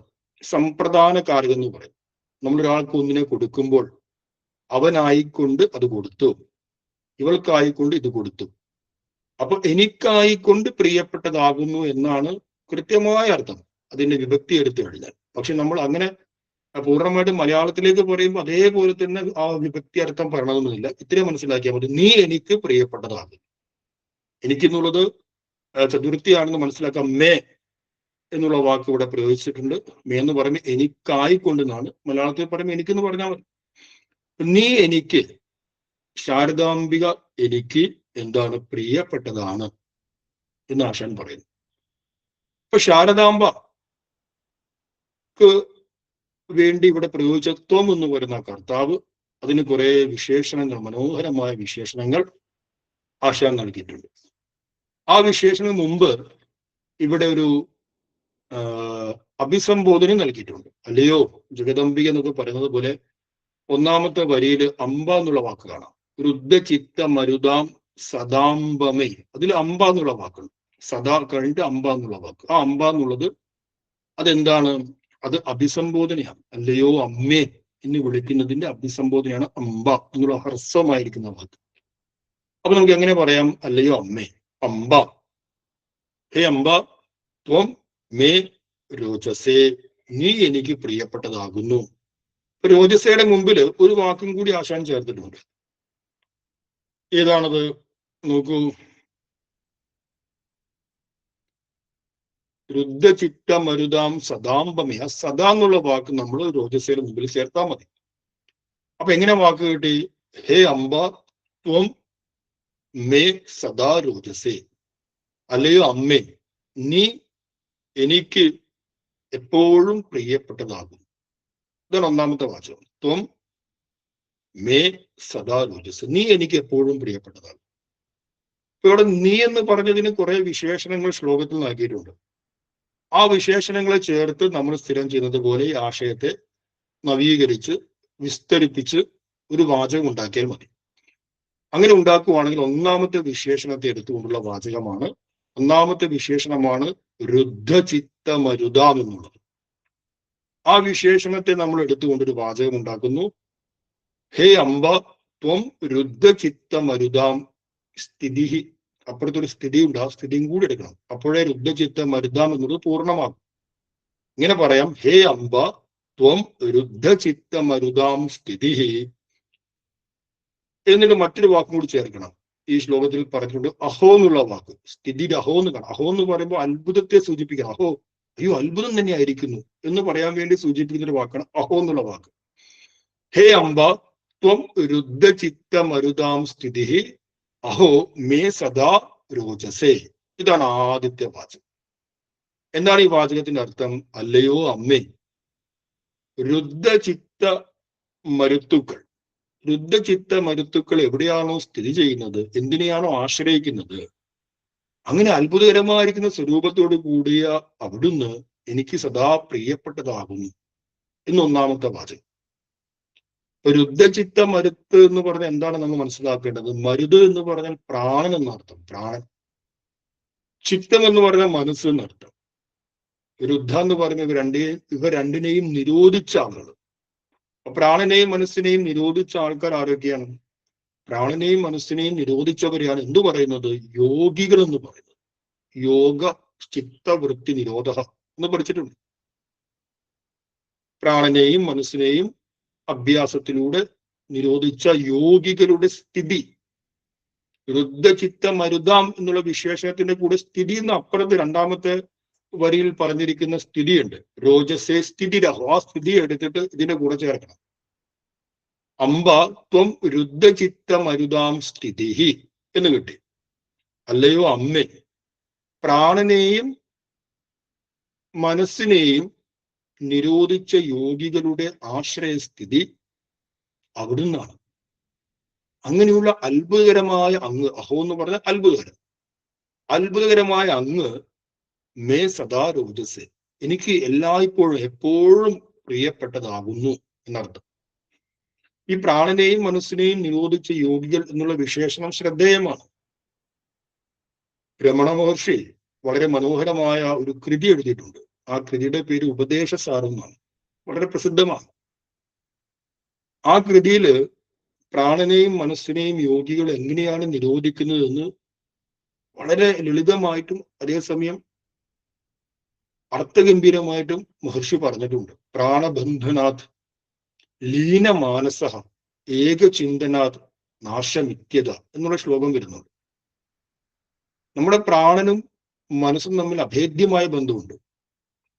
പ്രാണൻ എന്ന് പറയുമ്പോൾ നമ്മെ പ്രവർത്തിക്കാൻ ക്രിയാത്മകമായി മുന്നോട്ട് നമ്മെ നയിക്കുന്ന പ്രാണശക്തി. ആ പ്രാണശക്തി നമ്മുടെ ഉള്ളിൽ ഉള്ളത് കൊണ്ടാണ് നമുക്ക് കൈ പൊക്കാനും കാല് പൊക്കാനും ഓടാനും ചാടാനും ക്രിയാത്മകതയിലേക്ക് പോകാനും സാധിക്കുന്നത്. പ്രാണശക്തി എത്രത്തോളം ഒരാളിൽ ശക്തമാകുന്നുവോ അത്രത്തോളം ആ വ്യക്തിക്ക് വലിയ വലിയ കർമ്മങ്ങൾ ചെയ്യാൻ സാധിക്കും. പ്രാണശക്തി കുറയുന്ന വേളയിൽ നമുക്ക് ക്ഷീണം വരും, മനസ്സത വരും. അപ്പൊ നമ്മളിൽ പ്രാണശക്തി എത്രത്തോളം ഉണ്ടോ എന്ന് അറിയാനുള്ള ഒരുപാട് ഉപായങ്ങളുണ്ട്. ചില ഉപായങ്ങൾ ഞാൻ ഇതിനു മുമ്പ് പറഞ്ഞിട്ടുണ്ട്. ഇപ്പോ അല്പം ചൊല്ലാൻ പ്രയാസമുള്ള കൃതികൾ, സപ്പോസ് ഗുരുവിന്റെ ബാഹുലേയാഷ്ടകം, അതെടുത്ത് നമ്മളൊരു തുടർച്ചയായിട്ട് ചൊല്ലുക. 1, 2, 3, 4, 5 തവണ ചൊല്ലുക. ഒരു 2, 3 കഴിഞ്ഞാൽ നമ്മൾ കിതയ്ക്കുന്നുണ്ടെങ്കിൽ, അങ്ങനെ കിതയ്ക്കുന്നുണ്ടെങ്കിൽ മനസ്സിലാക്കുക പ്രാണശക്തി ഇച്ചിരി കുറവാണ് മനസ്സിലാക്കുക. കാരണം ബീജാക്ഷരങ്ങൾ ചേർത്തിരിക്കുന്ന മന്ത്രങ്ങളെ ആവർത്തി ജപിക്കുക നല്ല പ്രാണശക്തി വേണം. അതേപോലെ ഏതെങ്കിലും സഹസ്രനാമങ്ങൾ ചൊല്ലി നോക്കുക. അപ്പൊ നമുക്ക് എത്രത്തോളം ആവർത്തി ചൊല്ലാൻ പറ്റുന്നു അത്രത്തോളം നമ്മുടെ ഇവിടെ പ്രാണശക്തി വേണം. ഇനി പ്രാണശക്തി ഉണ്ടോ എന്നറിയാനുള്ള ഏറ്റവും നല്ലൊരു വഴി, പുസ്തകം, നമ്മൾ ഏതെങ്കിലും ഒരു വിഷയം പഠിക്കാൻ വേണ്ടി പുസ്തകം തുറന്ന് പഠിക്കാൻ വേണ്ടി ശ്രമിക്കുക. നമുക്ക് പെട്ടെന്ന് ക്ഷീണം വരുന്നുണ്ടെങ്കിൽ, നമുക്ക് പഠിക്കുക എന്ന് പറയുമ്പോൾ ബുദ്ധി നന്നായിട്ട് പ്രവർത്തിക്കേണ്ട ഒരു അധ്വാനമാണ്. അധ്വാനം ഇല്ലാന്ന് കരുതരുത്. നമുക്ക് 1 മണിക്കൂർ ഇങ്ങനെ ക്ലാസ് എടുക്കണമെങ്കിൽ ഒരു 3 മണിക്കൂറിൻ്റെങ്കിൽ അധ്വാനം നമുക്ക് വേണം. കാരണം അതിനെ കംപ്ലീറ്റ് തെറ്റുകൂടാതെ പറഞ്ഞു തരണമെങ്കിൽ കൃത്യമായിട്ട് അത് നേരത്തെ പരിചരിക്കണം, അല്ലാതെ പറയാൻ പറ്റില്ല. നമ്മൾ പഠിക്കാൻ വേണ്ടി ഇരുന്ന് ഇങ്ങനെ നമ്മൾ പുസ്തകമൊക്കെ മറിച്ചൊക്കെ ചേർത്ത് എത്രത്തോളം സമയം തുടർച്ചയായിട്ട് ഇരിക്കാൻ സാധിക്കുന്നുണ്ട് ചിന്തിക്കുക. പല കുട്ടികളും പഠിക്കാൻ താല്പര്യമില്ലാത്തത് അവർക്ക് പ്രാണശക്തി കുറഞ്ഞുകൊണ്ടാണ്. കാരണം അത്രയും നേരം ഇരിക്കാൻ അവർ കഴിയുന്നില്ല. 5 മിനിറ്റ് ഇരിക്കുമ്പോഴേ അവർ തളർന്നു പോകുന്നു. അപ്പൊ നമുക്ക് 1 മണിക്കൂർ 2 മണിക്കൂർ സുഖമായിട്ടൊരു വിഷയത്തെ എഴുതിയും വായിച്ചും റെഫറൻസ് ചെയ്തും പഠിക്കാൻ ക്ഷീണമില്ലാതെ സാധിക്കുന്നുണ്ടെങ്കിൽ നമ്മുടെ ഉള്ളിൽ നല്ല പ്രാണശക്തി ഉണ്ട് എന്ന് മനസ്സിലാക്കാം. ഈ മനസ്സും പ്രാണും തമ്മിൽ നല്ല ബന്ധമുണ്ട്. മനസ്സിന് നല്ലൊരു ക്ഷീണം വരുമ്പോൾ സ്വാഭാവികമായിട്ടും പ്രാണശക്തിക്കും അത് ബാധിക്കും. ഇനി പ്രാണശക്തിയെ നമ്മൾ അഭ്യാസത്തിലൂടെ നമ്മൾ ശക്തമാക്കുകയാണെങ്കിൽ മനസ്സും ശക്തമാകും. ഒരാൾ ജിമ്മിൽ പോകുന്നു, വ്യായാമത്തിലൂടെ സ്ഥൂലമായിരിക്കുന്ന ശരീരത്തെ ശക്തിപ്പെടുത്തുന്നുണ്ട്. അതുപോലെ വ്യായാമം കൊടുത്താൽ നമ്മുടെ പ്രാണനും ശക്തിപ്പെടും. ആ പ്രാണശക്തിയെ ശക്തിപ്പെടുത്താനുള്ള വ്യായാമങ്ങൾ യോഗയിലുണ്ട്, പ്രാണായാമം തുടങ്ങിയവ. അങ്ങനെ അത്തരം അഭ്യാസങ്ങളിലൂടെ പ്രാണായാമത്തിലൂടെ പ്രാണശക്തിയെ നമ്മൾ ശക്തിപ്പെടുത്തുമ്പോൾ സ്വാഭാവികമായിട്ട് നല്ല കരുത്തുറ്റ മനസ്സും വരുന്നുണ്ട്. മനസ്സ് ക്ഷീണിക്കുമ്പോൾ പ്രാണൻ ക്ഷീണിക്കുന്നു, പ്രാണൻ ക്ഷീണിക്കുമ്പോൾ മനസ്സ് ക്ഷീണിക്കുന്നു, മനസ്സ് ശക്തിപ്പെടുമ്പോൾ പ്രാണൻ ശക്തിപ്പെടുന്നു, പ്രാണൻ ശക്തിപ്പെടുമ്പോൾ മനസ്സും ശക്തിപ്പെടുന്നു. അതുകൊണ്ട് ഇവ തമ്മിൽ പരസ്പര ബന്ധമുണ്ട് നടത്തും. പ്രാണബന്ധനാത് ലീനമാനസ എന്ന് രമണ മഹർഷി പറയുന്നു. പ്രാണബന്ധനത്തിലൂടെ മനസ്സിനെ നമുക്ക് രുദ്ധമാക്കാൻ സാധിക്കും. അതിന് യോഗത്തില് ചില അഭ്യാസങ്ങളും ചില പരിശീലനങ്ങളും ഉണ്ട്, അത് വേറെ കാര്യം. പക്ഷെ പ്രാണബന്ധനത്തിലൂടെ ലീനമാക്കിയ മനസ്സ് വീണ്ടും വരും. നമ്മെ സംബന്ധിച്ച് മനസ്സിനെ ലീനമാക്കുക എന്നുള്ളതല്ല നമ്മുടെ ലക്ഷ്യം. മനസ്സ് ലീനമാക്കിയാൽ ശാശ്വതമായിട്ട് ലീനമായിട്ട് ലയിച്ചിരിക്കില്ല, അത് വീണ്ടും പുറത്തേക്ക് വരും. രാത്രി നന്നായിട്ട് കിടന്നുറങ്ങി രാവിലെ എഴുന്നേറ്റാൽ വീണ്ടും കഴിഞ്ഞ ദിവസത്തെ അതേ ദുഃഖവും ദുരിതവും വീണ്ടും നമ്മുടെ മനസ്സിൽ അനുഭവിക്കും. ആരോടൊക്കെ ശത്രുത ഉണ്ടായിട്ടുണ്ട്, ആരോടൊക്കെ വഴക്ക് കൂടിയിട്ടുണ്ട്, അതൊക്കെ പിറ്റേ ദിവസം രാവിലെ വീണ്ടും ഓർമ്മ വരും. ഒരു രാത്രി ഉറങ്ങിയുകൊണ്ട് തലേ ദിവസം വഴക്ക് കൂടിയ ആൾക്കാരുടെ വഴക്കൊന്നും മറന്നുപോയില്ല, രാവിലെ ശക്തമായിട്ട് വീണ്ടും ഉണരും. പക്ഷെ ഉറങ്ങുന്ന സമയത്ത് നല്ല സുഖം ഉണ്ടായിരുന്നു, എല്ലാം മറന്നുപോയി. എന്തുകൊണ്ടാണ്? മനസ്സ് പരിപൂർണമായിട്ട് ലയിച്ചു. അപ്പൊ ലയിച്ച മനസ്സ്, ലയഗതം മനഃ വീണ്ടും വരുന്നു എന്ന് രമണ മഹർഷി വീണ്ടും വരുന്നുള്ള വാക്ക് മറന്നുപോയി എന്നതിന് മുമ്പ് ശ്ലോകത്തിൽ പറഞ്ഞിട്ടുണ്ട്. ലയിച്ച മനസ്സ് വീണ്ടും വരും. അപ്പൊ പ്രാണബന്ധനാത് ലീന മാനസ എന്ന് പറയുമ്പോൾ പ്രാണബന്ധനത്തിലൂടെ മനസ്സിനെ ലയിപ്പിച്ചു കഴിഞ്ഞാലും അത് വീണ്ടും വരും. അപ്പൊ വീണ്ടും മനസ്സിനെ ശാശ്വതമായിട്ട് നിരോധനം ചെയ്യാനുള്ള വഴി എന്താണ്? അടുത്ത വരിയിൽ പറയുന്നു, ഏകചിന്തനാത് നാശമിത്യത. മനസ്സിന്റെ അധിഷ്ഠാനം എന്താണ്? ആ അധിഷ്ഠാനത്തെ കുറിച്ച് ചിന്തിച്ചു കഴിഞ്ഞാൽ, മനസ്സ് എന്ന് പറയുന്നത് അധിഷ്ഠാനത്തിൽ കൽപ്പിക്കപ്പെട്ട കേവലം ഒരു കൽപ്പനയാണെന്നുള്ള യാഥാർത്ഥ്യമുണ്ടാകും. ഈ യാഥാർത്ഥ്യത്തിലൂടെ നമുക്ക് ശാശ്വതമായിട്ട് മനസ്സിനെ നിരുദ്ധമാക്കാൻ കഴിയുമെന്ന് മറ്റൊരു കൂട്ടർ പറയുന്നു. അങ്ങനെ 2 പ്രകാരത്തിൽ പ്രാണബന്ധനത്തിലൂടെ മനസ്സിനെ ലീനമാക്കാം, ഏകചിന്തനത്തിലൂടെ മനസ്സിനെ ലീനമാക്കാം. ഇങ്ങനെ മനസ്സിനെ നിരുദ്ധമാക്കിയ യോഗികൾ, പ്രാണനെയും മനസ്സിനെയും നിരുദ്ധമാക്കിയ യോഗികൾ, ആ യോഗികളുടെ പോലും ആശ്രയസ്ഥിതി എന്താണ്? അമ്മയാണ്. അവിടെ നിന്ന് അത് അത്ഭുതമാണ്. മഹായോഗികളുടെ പോലും യോഗേശ്വരി എന്നാണ് പറയുന്നത്, രാജരാജേശ്വരി, യോഗേശ്വരി എന്ന് പറയുന്നു. അപ്പൊ ആ യോഗികളുടെ പോലും സ്ഥിതി എന്ന് പറയുന്നത് അമ്മയുടെ സന്നിധിയാണ്, അമ്മയാണ്. അത് അത്ഭുതകരമാണ്. അങ്ങനെയുള്ള അമ്മ എനിക്കായിക്കൊണ്ട് സദാ രോചസ് ഏറ്റവും പ്രിയപ്പെട്ടതാണ് എല്ലാ കാലത്തും. സദാ എന്നുള്ള വാക്ക് നൈരന്തര്യത്തെ കുറിക്കുന്ന വാക്കാണ്. അവിടെ ആശാൻ മനഃപൂർവ്വം പ്രയോഗിച്ചാണ്. നമ്മുടെ ഭക്തി എപ്പോഴാണ് വേണ്ടത്? രാവിലെ എഴുന്നേറ്റ് 5 to 6 മണി വരെയാണോ? അല്ലെങ്കിൽ സന്ധ്യാസമയത്ത് 5 to 6 മണി വരെയാണോ? നൈരന്തര്യമാണ് വേണ്ടത്, നിരന്തരമായ ഭക്തിയാണ്. ആ നിരന്തരമായ ഭക്തി നമ്മൾ ഏത് കർമ്മം എന്ത് പ്രവൃത്തി ചെയ്തു കഴിഞ്ഞാലും, ഇപ്പോ രാമകൃഷ്ണ ദേവര് മനോഹരമായിട്ട് പറയുന്ന കാര്യം, ബംഗാളിലൊക്കെ പണ്ട് കേരളത്തിലുണ്ടായിട്ടുണ്ട്. അമ്മമാര് അവര് ഒരുപാട് കുഞ്ഞുങ്ങളുണ്ട്, അവർക്ക് 5ഉം 10ഉം 11ഉം 12ഉം മക്കളൊക്കെ ഉണ്ടാവും. അമ്മ എന്ത് ചെയ്യുന്നു? ഓരോരോ കുട്ടിയെ, എല്ലാ കുട്ടിയും, ഒരു കുട്ടിയെ നോക്കുന്നു, മറ്റേ കുട്ടിയെ നോക്കുന്നു, ഒരു കൈ കൊണ്ട് മാവ് കുഴയ്ക്കുന്നു, മറ്റേ കൈ കൊണ്ട് റൊട്ടി ഉണ്ടാക്കുന്നു, എല്ലാം ചെയ്യുമ്പോഴും ഹരിനാമത്തിൽ മുഴുകിയിരിക്കും. ചുണ്ടുകൊണ്ട് ഇങ്ങനെ ഹരേ ഹരേ ഹരേ ഹരേ എന്ന് പറഞ്ഞുകൊണ്ടിരിക്കും.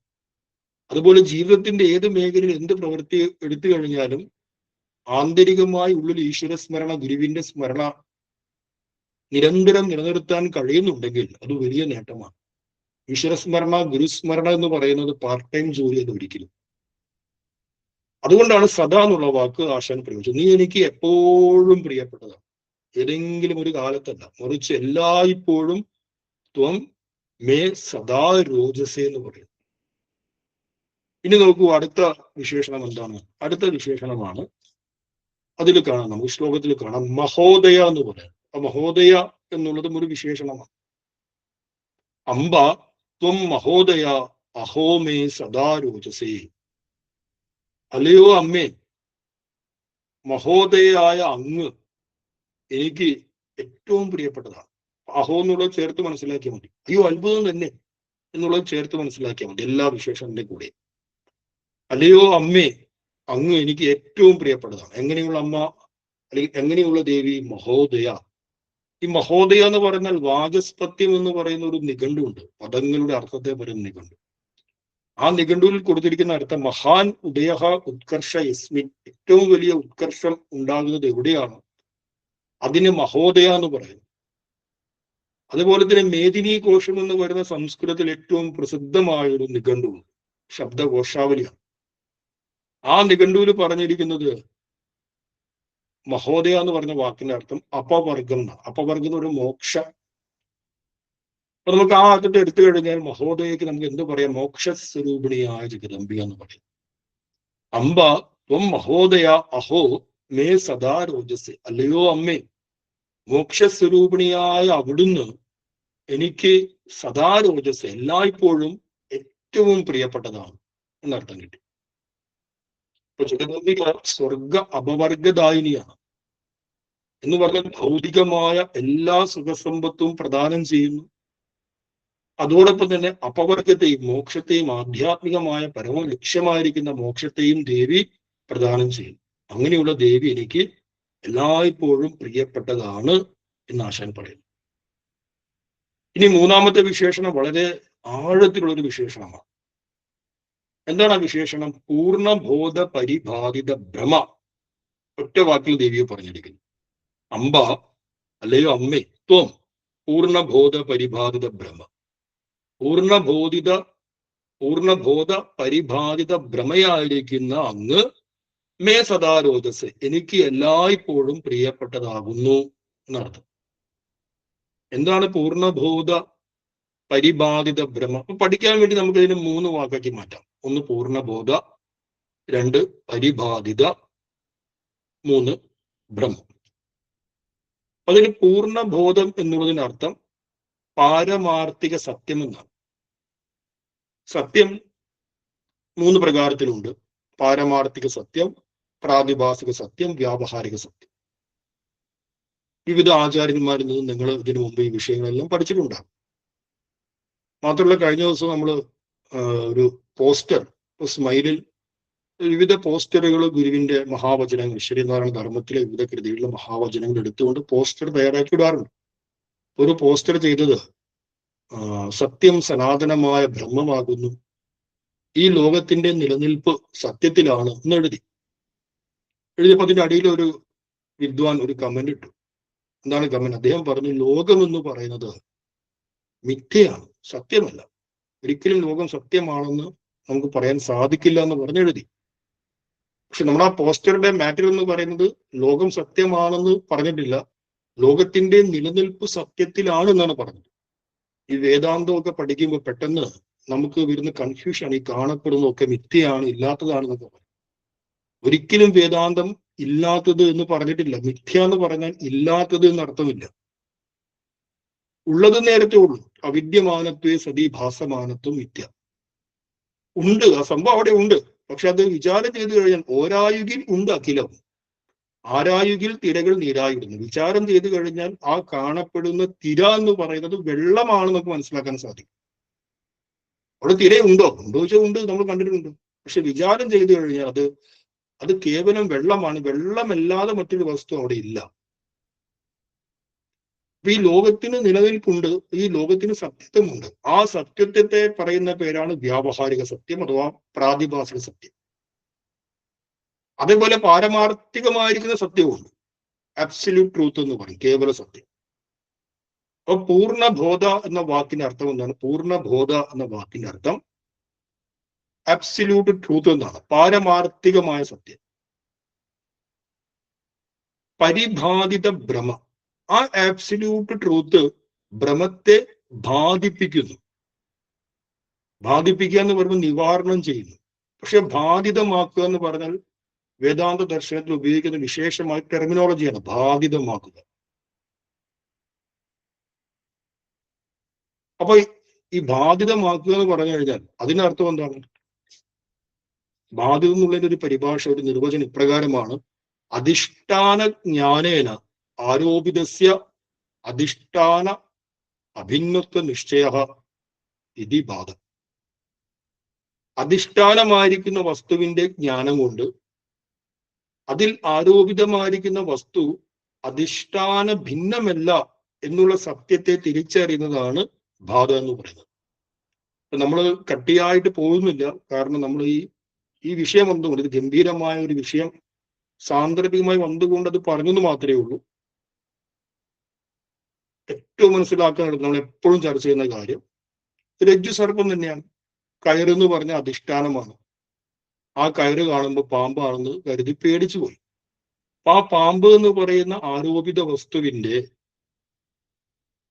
ആ പാമ്പ് എന്ന് പറയുന്ന ആ വസ്തു സത്യമാണോ അസത്യമാണോ ചോദിച്ചു, സത്യമാണ്. കാരണം ആ വസ്തുവിനെ കണ്ടതുകൊണ്ടാണ് നമുക്ക് പേടി വന്നത്. അയ്യോ പാമ്പ്, ഇന്ന് രാത്രി കാലങ്ങളിൽ നടന്നു പോകുമ്പോൾ ഒരു കയറിനെ കണ്ട് പേടിച്ചു പോയി.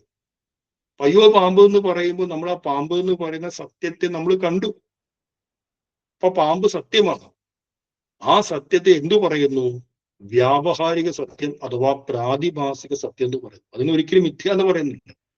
ഈ വ്യാവഹാരിക സത്യത്തെയും പ്രാതിഭാസിക സത്യത്തെയും ചേർത്താണ് ഇവിടെ കുമാരനാശൻ ഭ്രമം എന്ന് പറയുന്നത്. നമ്മൾ കണ്ണ് തുറന്ന് ഇന്ദ്രിയങ്ങൾ തുറന്ന് ഇപ്പം കാണുന്ന എല്ലാം വ്യാവഹാരികവും പാരമാർത്ഥികവുമായിട്ടുള്ള, വ്യാവഹാരികവും പ്രാതിഭാസികവുമായിട്ടുള്ള സത്യമാണ്. ഈ വ്യാവഹാരികവും പ്രാതിഭാസികവുമായിട്ടുള്ള സത്യത്തെക്കുറിച്ച് നമുക്കൊരു കാഴ്ചപ്പാട് പിന്നീട് വരും. എന്ത് കാഴ്ചപ്പാട്? നമ്മൾ ആ കയറിനെ കണ്ടു കഴിഞ്ഞാൽ നമുക്ക് മനസ്സിലാക്കാം, കയറിൽ നിന്ന് ഭിന്നമായൊരു അസ്തിത്വം ഞാൻ നേരത്തെ കണ്ട പാമ്പിന് ഇല്ലായിരുന്നു എന്നുള്ള തിരിച്ചറിവ് വരും. നമ്മൾ അതിനെ കണ്ടു പേടിച്ചു. നല്ലൊരു കയറ് കാണുമ്പോൾ കറക്റ്റ് ഒരു പാമ്പ് കിടക്കുന്ന പോലെ തന്നെ നമ്മൾ കണ്ടു ഭയന്നു. ആ ഭയത്തെ മാറ്റാൻ ലോകത്തിൽ ഒരേ ഒരു അറിവിന് മാത്രമേ സാധിക്കൂ. എന്താണ്? അത് കയറാണ് എന്നുള്ള തിരിച്ചറിവിന്. ബാക്കി നമ്മളോട് എന്ത് കുസ്തി പിടിച്ചാലും എന്ത് തലകുത്തി മറിഞ്ഞാലും നമ്മുടെ ഭയം മാറില്ല. ആ കയറിനെയാണ് അധിഷ്ഠാനം എന്ന് പറയുന്നത്. ആ അധിഷ്ഠാനത്തിലാണ് നമ്മൾ പാമ്പിനെ കണ്ടത്. അപ്പൊ ആ കയറാകുന്ന അധിഷ്ഠാനത്തിന്റെ ജ്ഞാനം കൊണ്ട്, അറിവ് കൊണ്ട് എന്ത് സംഭവിക്കുന്നു? പാമ്പ് എന്ന് പറയുന്ന പ്രാതിഭാസിക സത്യം അത് അധിഷ്ഠാന ജ്ഞാനത്തിൽ നിന്ന് ഭിന്നമല്ല എന്നുള്ള യാഥാർത്ഥ്യം നമുക്ക് മനസ്സിലാക്കാൻ കഴിയും. കയറിൽ നിന്ന് ഭിന്നമായിട്ടൊരു പാമ്പില്ല എന്ന് മനസ്സിലാക്കാൻ കഴിയും. അപ്പൊ പാമ്പിനെ കാണുന്ന സമയത്തും നാം സത്യത്തെയാണ് കണ്ടത്. കയറാണെന്ന് തിരിച്ചറിഞ്ഞപ്പോഴും നാം സത്യത്തെയാണ് കണ്ടത്. പാമ്പിനെ കാണുന്ന സമയത്ത് നാം കണ്ട സത്യത്തിന്റെ പേരാണ് പ്രാതിഭാസിക സത്യം അഥവാ വ്യാവഹാരിക സത്യം. അത് കയറാണെന്ന് തിരിച്ചറിഞ്ഞപ്പോൾ നാം അനുഭവിച്ച സത്യത്തെയാണ് പാരമാർത്ഥിക സത്യം എന്ന് പറയുന്നത്. ഈ പാരമാർത്ഥിക സത്യത്തെയാണ് ആശാൻ ഇവിടെ പൂർണ്ണബോധ എന്ന വാക്കിലൂടെ പറഞ്ഞിരിക്കുന്നത്. അപ്പോ ജഗദംബികയാകുന്ന പാരമാർത്ഥിക സത്യം, ആ സത്യത്തെ നാം അറിഞ്ഞു കഴിഞ്ഞാൽ അതിൽ കൽപ്പിതമായിരിക്കുന്ന നാമരൂപാത്മകമായ ഈ ജഗത്ത് എന്തായിട്ട് മനസ്സിലാക്കാം? മിഥ്യയായിട്ടല്ല മനസ്സിലാക്കേണ്ടത്, മറിച്ച് ജഗദംബികയിൽ നിന്ന് ഭിന്നമായൊരു അസ്തിത്വം ഈ ജഗത്തിനില്ല എന്നുള്ള ആ പാരമാർത്ഥികമായ അറിവിലേക്ക് നമ്മൾ വരും. നേരത്തെ ജഗത്തിന് ഭിന്നമായ ഒരു അസ്തിത്വം ഉണ്ട്, ഇതുപോലെ ശാശ്വതമായിട്ട് ഉണ്ടെന്നുള്ള ആ അറിവിലെ ഭ്രമം എന്ന് പറയുന്നത് അതും ഒരു സത്യമാണ്, അതും ഒരു അറിവാണ്. എന്നാൽ പൂർണ്ണബോധത്താൽ പാരമാർത്ഥിക സത്യത്തിലേക്ക് നമ്മുടെ ദൃഷ്ടി പോയപ്പോൾ ഈ പറയുന്ന രണ്ട് സത്യങ്ങളും പാരമാർത്ഥിക സത്യത്തിൽ നിന്ന് ഭിന്നമല്ല എന്നുള്ള തിരിച്ചറിവുണ്ടായി. ഈ തിരിച്ചറിവിനെയാണ് പരിഭാഗിതമാക്കുക എന്ന് പറയുന്നത്. ചുരുക്കി പറഞ്ഞാൽ പാരമാർത്ഥികമായ അബ്സല്യൂട്ട് സത്യത്തിന്റെ തിരിച്ചറിവിലൂടെ വ്യാവഹാരികവും പ്രാതിഭാസികവുമായിരിക്കുന്ന എല്ലാ സത്യങ്ങളും പാരമാർത്ഥികമായിരിക്കുന്ന സത്യത്തിൽ നിന്ന് ഭിന്നമായ ഒരു നിലനിൽപ്പുള്ള ഒരു ഒരു നിലനിൽപ്പില്ല എന്നുള്ള ആ തിരിച്ചറിവിനെയാണ് എന്ത് പൂർണ്ണബോധ പരിബാധിത ഭ്രമ എന്ന് പറയുന്നത്. ഞാനത് ഈ ഒരു ആശയം വളരെ ലളിതമായിട്ട് പറയാൻ വേണ്ടി ശ്രമിച്ചിട്ടുണ്ട്. എന്തെങ്കിലും അതിൽ സംശയം ഉണ്ടെങ്കിൽ അത് നോട്ട് ചെയ്ത് വെച്ച് വീണ്ടും ഈ വീഡിയോ കാണുകയാണെങ്കിൽ നമുക്ക് കുറച്ചുകൂടി മനസ്സിലാക്കാൻ കഴിയും. അപ്പൊ അല്ലയോ അമ്മേ, പൂർണ്ണബോധത്താൽ ഭ്രമത്തെ ബാധിതമാക്കിയ അവിടുന്ന് എനിക്ക് എപ്പോഴും പ്രിയപ്പെട്ടതാകുന്നു, എനിക്ക് എപ്പോഴും പ്രിയപ്പെട്ടതാകുന്നു എന്ന് ആശാൻ പറയുന്നു. ഇനി അടുത്ത വിശേഷണം നോക്കൂ. അടുത്ത വിശേഷണമാണ് പൗരുഷി എന്ന് കാണാം. എല്ലാ വിശേഷണങ്ങളും സ്ത്രീലിംഗത്തിലാണ് പ്രയോഗിച്ചിരിക്കുന്നത്. പൗരുഷി, പൗരുഷ എന്ന് പറയുന്ന സ്ത്രീലിംഗമാണ്. നീപ് എന്നുള്ള പ്രത്യേകം ചേർത്തിൽ പൗരുഷി എന്നായിട്ട് മാറും. അംബ ത്വം പൗരുഷി അഹോ മേ സദാ രോചസേ എന്ന വാചകം നമുക്കുണ്ടാക്കാം. അംബ എന്ന് പറഞ്ഞാൽ അഭിസംബോധന. അല്ലയോ അമ്മേ, ത്വം പൗരുഷി, പൗരുഷിയായിരിക്കുന്ന അങ്ങ് അവിടുന്ന്, അഹോ എന്തൊരു അത്ഭുതം, ആ അത്ഭുതകരമായിരിക്കുന്ന പൗരുഷി ഭാവത്തോടു കൂടി അങ്ങ് മേ സദാ രോചസ്, എനിക്ക് ഏറ്റവും പ്രിയപ്പെട്ടതാകും, എനിക്ക് എന്നും എല്ലായ്പ്പോഴും പ്രിയപ്പെട്ടതാകുന്നു എന്നർത്ഥം. അപ്പൊ പുരുഷൻ എന്നുള്ള വാക്ക് നമുക്ക് എല്ലാവർക്കും അറിയാം. പുരുഷൻ എന്ന് പറഞ്ഞാൽ ആണല്ല. പുരുഷൻ എന്ന് പറഞ്ഞാൽ പുരീഷേദ ഇതി പുരുഷ, പുരത്തിൽ വസിക്കുന്നവനാണ് പുരുഷൻ. ഏതാണ് പുരം? ഈ ശരീരമാണ്.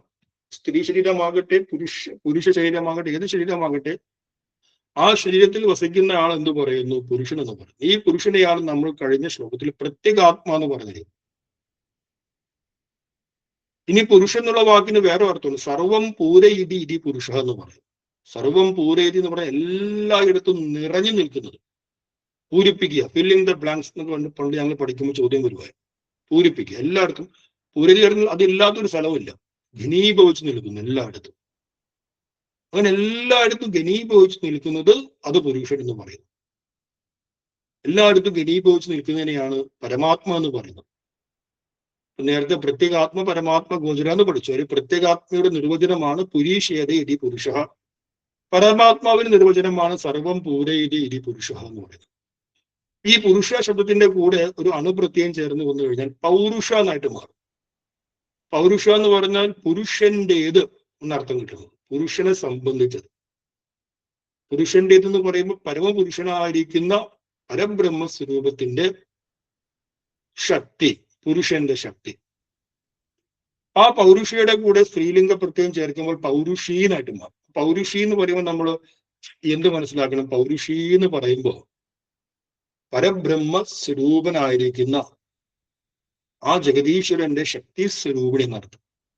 ഇവിടെ ദേവിയെ ശക്തി സ്വരൂപിണിയായിട്ട് നേരിട്ട് ആശാൻ പറയുകയാണ്. ശക്തി സ്വരൂപിണി എന്ന് പറയുമ്പോൾ നമ്മൾ ഇതിനു മുമ്പ് പറഞ്ഞിട്ടുണ്ട്, ഒരിക്കലും പുരുഷനിൽ നിന്ന് ഭിന്നമായ ഒരു അസ്തിത്വം ദേവിക്കുണ്ടെന്ന് കരുതരുത്. പുരുഷൻ എന്ന് പറഞ്ഞാൽ ബ്രഹ്മതത്വം, അതിൽ നിന്ന് ഭിന്നമായിരിക്കുന്ന ശക്തി സ്വരൂപിണി അല്ല ദേവി. മറിച്ച് എന്താണ്? മറിച്ച് അഭിന്നയും അനന്യയുമായിരിക്കുന്ന, പുരുഷന്റെ അഭിന്നയും അനന്യയുമായിരിക്കുന്ന, അപ്രകാരമാണ് അഗ്നിക്ക് ഉഷ്ണം എന്നതുപോലെ. അഗ്നിയിൽ നിന്ന് ഭിന്നമല്ല ഉഷ്ണം. അതേപോലെ പുരുഷന്റെ അഭിന്നയും അനന്യയുമായിരിക്കുന്ന ശക്തി സ്വരൂപിണിയായ ദേവിയെ സൂചിപ്പിക്കാനാണ് പൗരുഷി എന്നുള്ള വാക്ക് പ്രയോഗിച്ചത്. ആ പൗരുഷി എന്ന് പറയുമ്പോൾ എന്ത് അർത്ഥമായി നമുക്ക് എടുക്കാം? പൗരുഷി എന്ന് പറയുമ്പോൾ ഈ പറയുന്ന രീതിയിൽ ശക്തി സ്വരൂപിണിയായ ജഗദംബിക മേ സദാ രോചസേ, എനിക്ക് എല്ലായ്പ്പോഴും പ്രിയപ്പെട്ടതാകുന്നു എന്ന് പറയും. എത്ര മനോഹരമാണ് ഓരോ വിശേഷണം. ഈ ഓരോ വിശേഷണവും ദേവിയുടെ സ്വരൂപ ലക്ഷണമാണ്. അതോടൊപ്പം തന്നെ ഒരു സാധകന്റെ സാധനയും കൂടിയാണ്. നമ്മൾ ഇതിനു മുമ്പ് പറഞ്ഞ കാര്യമാണ്. ഈ ഓരോ ലക്ഷണവും നമുക്ക് നമ്മുടെ ജീവിത പന്ഥാവിൽ ഒരു സാധനയായി അനുഷ്ഠിക്കാൻ കഴിഞ്ഞാൽ മർത്യജന്മത്തിന് ഇതുവരെ ചിന്തിക്കാത്തൊരു മാനം നമുക്ക് കൈവരും. നമ്മളെല്ലാവരും ഇങ്ങനെ ജീവിക്കുന്നു, ജനിക്കുന്നു, ജീവിക്കുന്നു. ലോകം എങ്ങനെയാണോ മുന്നോട്ട് പോകുന്നത് അതിനനുസരിച്ച് മുന്നോട്ട് പോകുന്നു. പക്ഷേ മഹനീയമായ ഇത്തരം കൃതികളിലൂടെ ലഭിക്കുന്ന ആശയങ്ങൾ, ആ ആശയങ്ങൾ അല്പമനനം ചെയ്ത് കഴിഞ്ഞാൽ തന്നെ നമുക്ക് വ്യക്തമായ ഒരു കാഴ്ചപ്പാട്, ഒരു കാഴ്ച നമ്മുടെ മുമ്പിൽ തുറന്നു കിട്ടും. ഈ ഓരോ വിശേഷണവും അതിപ്രാധാന്യമുള്ളതാണ്. നിങ്ങൾ ഈ ക്ലാസ് പൂർണ്ണമായിട്ടും കഴിഞ്ഞതിന് ശേഷം, മീൻസ് 8 ശ്ലോകങ്ങളും കഴിഞ്ഞതിന് ശേഷം ഓരോ വിശേഷണവും എഴുതി അതിന്റെ അർത്ഥം എഴുതി ഒരു നോട്ട് ബുക്കിൽ സൂക്ഷിച്ചു. അങ്ങനെ അവസാനത്തെ വിശേഷണം ഈ 7ാമത്തെ ശ്ലോകത്തിന് കുമാരനാശൻ പറയുകയാണ് പൃഥകലിംഗ സാക്ഷിണി എന്നുള്ളത്. പൃഥകലിംഗ സാക്ഷിണി. പൃഥക് അലിംഗ സാക്ഷിണി എന്നാണ്. അലിംഗം, പൃഥക് പ്ലസ് അലിംഗയാണ് പൃഥകലിംഗ എന്നുള്ള വാക്കായിട്ട് മാറിയത്. അപ്പൊ ഹേ അംബ ത്വം പൃഥകലിംഗ സാക്ഷിണി മേ സദാ രോജസേ. അല്ലയോ അമ്മേ, പൃഥകലിംഗ സാക്ഷിണിയായിരിക്കുന്ന അവിടുന്ന് എനിക്ക് സദാ രോജസേ, എല്ലായ്പ്പോഴും പ്രിയപ്പെട്ടതാണെന്ന് പറയും. പൃഥക് എന്ന് പറഞ്ഞാൽ വേറിട്ടത് എന്നർത്ഥം. ഈ നാമരൂപാത്മകമായിരുന്ന ജഗത്തിൽ ദേവി കുടികൊള്ളുന്നുണ്ടെങ്കിലും ഇതുമായിട്ടൊന്നും ദേവിക്ക് യാതൊരു ബന്ധവുമില്ല. എല്ലാ പ്രവൃത്തിയും ദേവി ചെയ്യുന്നു, എല്ലാത്തിനെയും ചലിപ്പിക്കുന്ന ഇച്ഛാശക്തി, ജ്ഞാനശക്തി, ക്രിയാശക്തി സ്വരൂപിണിയായിട്ട് ഈ പ്രപഞ്ചത്തെ മുന്നോട്ട് നയിക്കുന്നുണ്ട്. പക്ഷെ ആരാണ്? അലിംഗ സാക്ഷിണിയാണ്. അലിംഗം, ലിംഗം എന്ന് പറഞ്ഞാൽ ഉപാധിയാണ്. യാതൊരു ഉപാധിയുമില്ലാത്ത സാക്ഷി സ്വരൂപത്തിൽ ദേവി വർത്തിക്കുന്നു. പൃഥക്, എല്ലാത്തിൽ നിന്നും വേറിട്ട് വന്നു. ഗുരുപുഷ്പാഞ്ജലി മന്ത്രത്തില് ചൈതന്യസ്വാമികള് 2 പ്രകാരത്തിൽ ഗുരുവിനെ വർണ്ണിക്കുന്നു. ഇന്ദ്രിയങ്ങൾ കൊണ്ട് ഗ്രഹിക്കാൻ കഴിയാത്ത സ്വരൂപമാണ് ഗുരുവിൻ്റെത് എന്ന് പറയുന്നു. എന്നാൽ ഇന്ദ്രിയങ്ങൾ കൊണ്ട് ഗ്രഹിക്കാൻ കഴിയാത്ത സ്വരൂപമാണെന്ന് പറഞ്ഞിട്ട് മനുഷ്യ വിഗ്രഹ എന്നും പറയുന്നുണ്ട്. മനുഷ്യ വിഗ്രഹ സ്വരൂപത്തോട് കൂടിയാണെന്ന് പറയുന്നു. ഈ നാമരൂപാത്മകമായ ജഗത്തായി തീരുകയും ജഗത്തിന് സഞ്ചാലനം ചെയ്യുകയും അങ്ങനെയുള്ള വലിയ കർമ്മം ദേവി ചെയ്യുമ്പോൾ തന്നെ അലിംഗ സാക്ഷിണിയാണ്. യാതൊരു ഉപാധിയുമില്ലാതെ, ഒന്നിനോട് ഒട്ടാതെ പരിപൂർണമായിട്ടും വേറിട്ടൊരു സാക്ഷിഭാവത്തിൽ കഴിയും.